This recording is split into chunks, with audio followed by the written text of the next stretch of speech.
The following video is a Pokémon blog filmed in stereoscopic 3D. For best results, you may need to view the video using the internet browser called Firefox. A link to download Firefox can be found in the video description. I want to show you something. This is a Wii Mini. This gaming system was designed to have a low production cost. It's just like a regular Wii system, but with far fewer features. The Wii Mini cannot play GameCube games, it can't use GameCube controllers even for Wii games that are compatible with them, and it has absolutely no ability to access the internet. One feature that this has that the original Wii system does not is a hinged disc tray. But that's about it. It doesn't even have a slot for SD cards, so no game files can be moved to or from this device to another one. If you're someone who has a Wii Mini that likes to get the most out of your games, you're pretty much stuck only using your Wii Mini to play games that don't have multiplayer features that require the internet. Because the Wii Mini is already unable to connect to the internet, it will be completely unaffected by that which will transpire on May 20th, 2014. On May 20th, 2014, most of the online services for Nintendo DS and Wii will be shut down permanently. To my understanding, this means that games that support online multiplayer will, at some point on May 20th, no longer support online multiplayer. Attempting to connect to online multiplayer games will give you nothing but error codes from that sad, sad day until the end of time. I've been told, on the other hand, that video streaming services like Netflix and Hulu Plus, services that are great but vary in greatness, will continue to function on Nintendo Wii after May 20th, 2014, and for years to come. I've also been told that the Nintendo eShop on the DSi and the shop channel on the Wii will continue functioning, so you can still download games that are single player and enjoy them if that's the sort of thing you like to do. Notable games that will lose their internet features are Animal Crossing Wii and DS, Mario Kart Wii and DS, Super Smash Bros. Brawl, The Legend of Zelda Phantom Hourglass, Metroid Prime Hunters, Pokémon Battle Revolution, and all of the great Pokémon games for Nintendo DS. This news comes as the final confirmation that Wii, outside of Japan, will not be receiving the shiny Genesect event.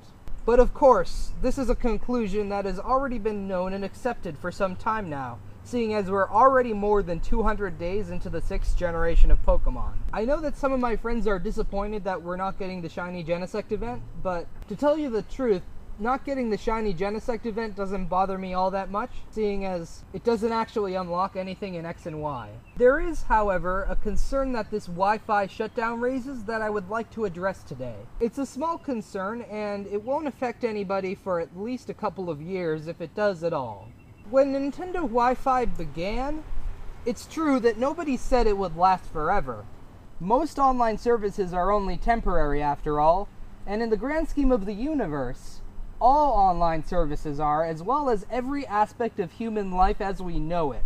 That said, I was hoping that Nintendo Wi-Fi could last for another 100 years or so for future generations. But when all is said and done, this Wi-Fi shutdown isn't too much of a loss. Unfortunately, though, it might set a precedent for the eventual takedown of all of Nintendo's online features whenever they are replaced with a newer system. Then again, it might not. Nintendo Wi-Fi, beginning to end, lasted a little bit over 8.5 years. I've been told that the Nintendo DS and the Nintendo Wii's Wi-Fi was hosted by a third-party company called GameSpy, and they're shutting down all their services at the end of May. My hope is that GameSpy's action is the only culprit causing the current Wi-Fi shutdown, because here and now, in the year 2014, there is a new online service that is precious and vital to the Pokemon trainer's eternal quest. The Poké Transporter. It's a software title that moves Pokemon from Generation 5 games to the Generation 6 games X and Y. However, in order for it to function, it requires you to connect to the Nintendo network whenever you want to transfer Pokemon to Generation 6. Right now, that's no big deal. Most of us either have wireless internet or know where to find an access point. So almost everybody can connect to the Nintendo network and do that. Imagine though, what would happen if the Nintendo network shut down 6.5 years from now, just like Nintendo Wi-Fi is this May 20th? All of a sudden, there would no longer be any legitimate method to move Pokemon from Generation 5 to Generation 6. By extension, there would therefore be no legitimate way to get Pokemon from Generation 3, 4, and 5 games to games from Generation 6, 7, 8, 9, 10, 11, 12, and so on. The ability to move Pokemon from one game to the next is a very important concept to what Pokemon is all about. It should not be ended one day just because Nintendo doesn't want to support a game that's really, really old.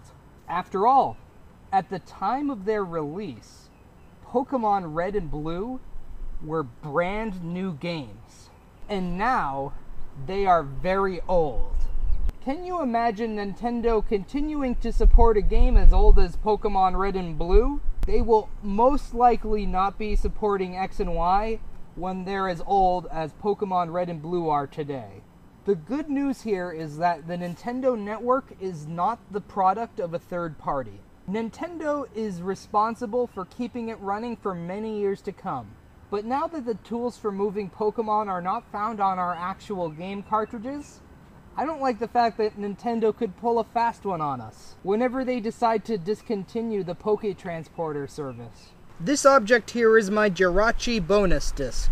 I got it for pre-ordering Pokemon Coliseum before it came out. With this disc, I can, whenever I want, get a legitimate Jirachi onto my Ruby or Sapphire game cartridge, then move it to my Generation 4 game using both slots on my Nintendo DS, send it to Generation 5 using a second Nintendo DS, and through Poké Transporter and Pokemon Bank into my current game, which currently is Pokemon Y.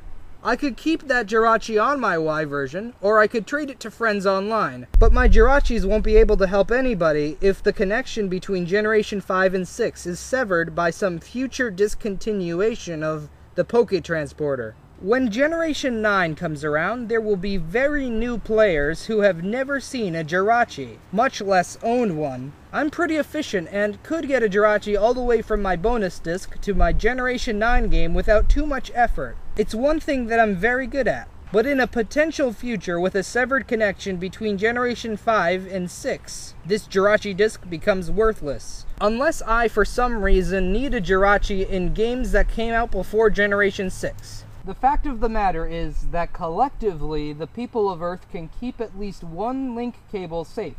Basically forever. 100 years from now, there will still be at least 2 working Game Boy Colors and every device that is compatible with Generation 1, including the Game Boy printer and everything. We should be able to expect the same longevity for the ability to move Pokemon from Generation 5 to Generation 6. There's a really simple solution to this problem. This is a message for Game Freak and Nintendo. It's not exactly urgent, but it is important. Please let us own the way to move Pokemon from Generation 5 to Generation 6 before or as you take the Poké Transporter service down. Let me put it this way, even if Nintendo goes bankrupt and the Pokemon series becomes unprofitable and they decide to stop making Pokemon games, there are still going to be people out there who appreciate the games and want to experience them to the fullest extent that they possibly can. So please consider patching Pokemon X and Y or Poké Transporter itself, or even release a piece of hardware that can do it, before or as you take that online service down. Now, they say that Pokemon Bank will be permanent and will be updated as more games come out. It will be funded by all of our $5 a year subscriptions to Pokemon Bank. I like the idea in theory. The catch is, however, that I don't want to see any Pokemon games that are compatible with Poké Transporter become uncompatible as they get old. If they can still connect 20 to 30 years from now after the games are considered to be irrelevant, good job.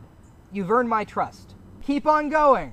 If they are not, and we still don't have a transfer tool that we actually own and can use by ourselves without connecting to the internet, I will be disappointed.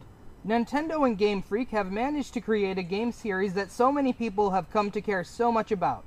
For that reason, small details and concerns like this one can seem trivial to some, but end up mattering a lot.